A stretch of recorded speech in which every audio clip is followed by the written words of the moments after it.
Well, for decades now, elites have told the rest of us that they are deeply, deeply concerned about climate change, much more concerned than we are because they're deeper and more thoughtful and compassionate people. Bernie Sanders, for example, deeply concerned. Donald Trump spoke last night, but somehow he forgot to mention the words climate change. What an outrage. Climate change is causing devastating problems in our country and the world. Climate change is the great global environmental crisis that we face. In fact, climate change is directly related to the growth of terrorism. Yes, Mr. Trump, climate change is real. It's real, and he feels it deeply. Over at NBC, by the way, one of their anchors recently wondered if climate change is so serious that it might render our lives without meaning. Fires, floods, storms, famine, the effects of climate change are all around us. And according to a new essay penned by Bill McKibben, it is shrinking our world. Not livably, not literally, excuse me, but livably. I read that New Yorker article today and I thought, gosh, how pointless is my life and how pointless are the decisions that I'm making on a day-to-day basis when we are not focused on climate change every day, when it's not leading every one of our newscasts.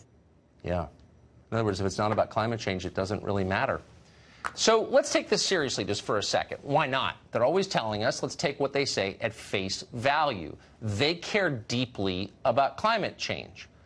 But if they care as deeply as they say they do, if they believe the destruction of the planet is as imminent as they say it is, why are they living the way that they do? You just saw the tape of Bernie Sanders. He cares a lot. And the news story came out today that said he spent $300,000 in a single month flying on a private plane.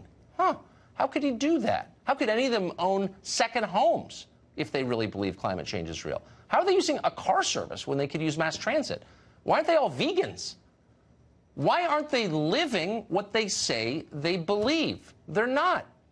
The solutions they suggest, and this is not unrelated, are almost always going to be paid for by other people. The most regressive kinds of taxes, energy taxes, imposed on the masses. Well, as the riots in Paris show, the masses aren't into this. And why would they be? Nomiki Konst is a candidate for New York City public advocate, and she joins us tonight. Nomiki, thanks a lot for coming on. Hi, Tucker. How you doing?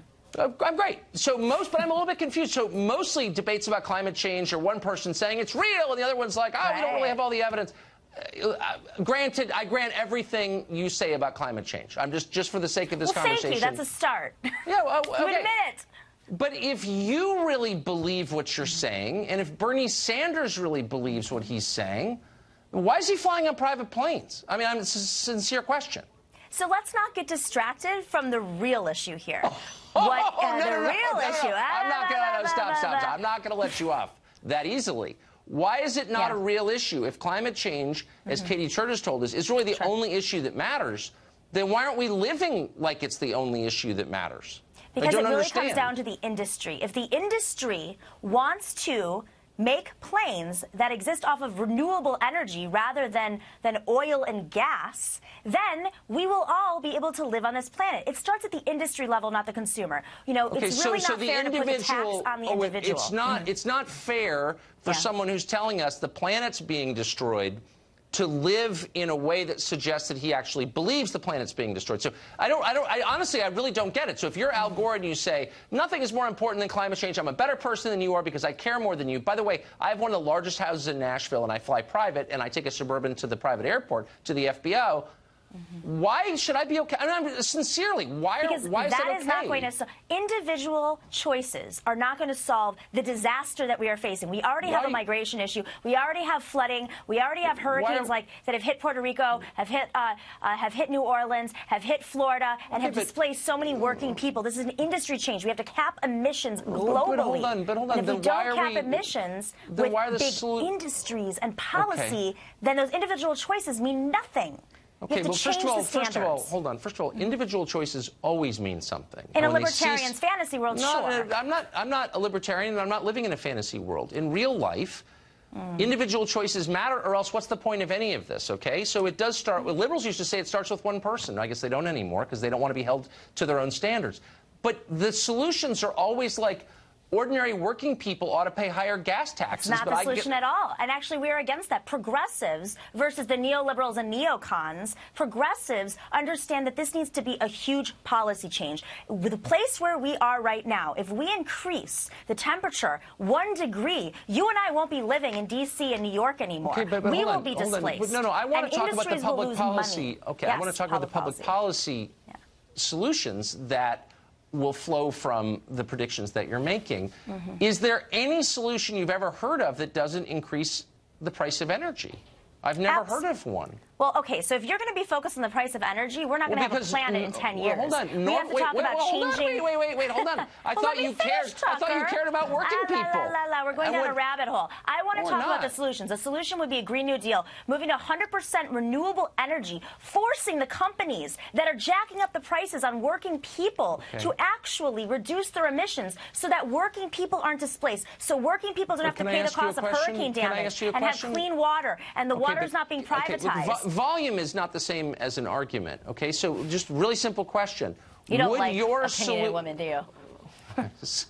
I live with 4 of them. Volume. You're not getting, you're a sexist. You're pretty loud. Now. Okay. My earpiece is blaring right now. Let me just ask you a really simple question. Would the solutions that you're espousing now, would they raise the price of gasoline for wage earners, the ones you claim to care about? I'm actually Gas would be the same price. I am against raising consumer prices. That is a neoliberal design. I am a democratic socialist. I think we should pass policies and actually make rich people, millionaires and billionaires and corporations, pay taxes. That's the problem. No one at the top is paying taxes, and the burden is going to the consumer. But you would allow private planes to fly, I guess, right? I think private planes have an obligation to change their standards. That is what policy is all about. If we didn't regulate water, solar private planes. I mean, I don't know how that would function, but I think that there are other efficient forms of energy. Name one. Energy use. Really quick, just for fun. Name a renewable energy source that could power an airplane. Well, I mean, we see it with cars. Hemp?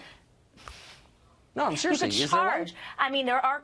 Do you know what a Prius is and a Tesla is? You could do that at the level of private planes. An electric airplane, a big electric airplane. Absolutely. I mean, I'm no engineer, but I have heard of electric cars and airplanes and other forms of electric solutions. I mean, there's also solar generated so that the electricity that you're charging with is solar energy. We're back to the solar plane. Good. Or wind generated. I'd be psyched for that. Text me a picture if you find one on the internet. Now, Mickey, thank you very much. Great to see you. We have to solve this problem. You can't live in another planet. Good to see you. Columbia students can't take a joke, it turns out. They're the most impressive people our society produces, but they have no sense of humor. They just kicked a comedian off their campus for telling a very tepid joke. Barstool Sports' Dave Portnoy tells real jokes and has lived to tell the tale. How does he do it? He joins us next with his answer.